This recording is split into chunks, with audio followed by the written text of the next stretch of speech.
সকালবেলা ঘুম থেকে উঠে একটু ফ্রেশ হয়ে তারপরে জোগাড় করে ফেলাম আর জীবনে প্রথমবার মোজা ছাড়িয়েছি।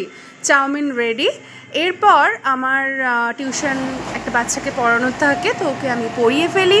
তারপরে স্নান করে সিঁদুর পরে আর ভগবানকে প্রণাম করতে যাই।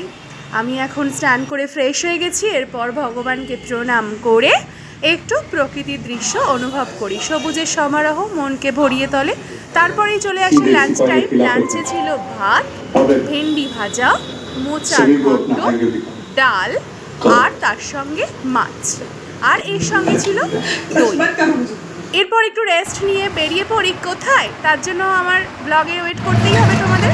চলে যাই টোটোতে উঠে ট্রেন, তারপর ট্রেনের থেকে নেমেই আন্ডার ওয়াটার মেট্রো।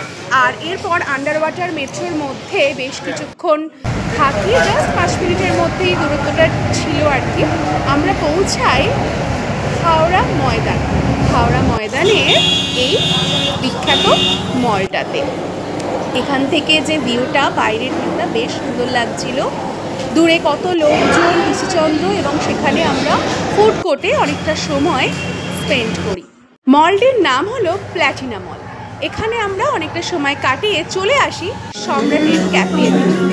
এখানে থাকি বেশ কিছুক্ষণ। এখানেই আমরা আজকে রাতে ডিনারটা করে ফেলি।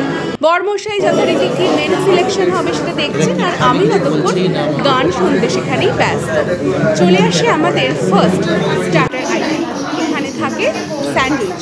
Wow, awesome! এটা খেতে ছিল ভীষণ সুন্দর। আমার স্যান্ডউইচ বেসিক্যালি খুব ভালো লাগে, এটা খুব ভালো খেতে ছিল। এরপরে চলে আসে আমাদের মেন কোর্সের খাবার, মিক্সড নুডলস, যেটার প্রেজেন্টেশন ছিল ফ্লেভারলেস এবং টেস্ট ছিল ওয়াও, ইয়াম্মি টেস্ট। তো বরমশাই এরপর বলে আরেকটু কিছু খাবো, তো সেই জন্য চলে আসে এখানে হোয়াইট সসের পাস্তা, যেটা খেতে বেশ ভালোই ছিল। তারপর সেখান থেকে চলে আসি বাড়িতে। আজ তবে এখানেই, চলো টাটা।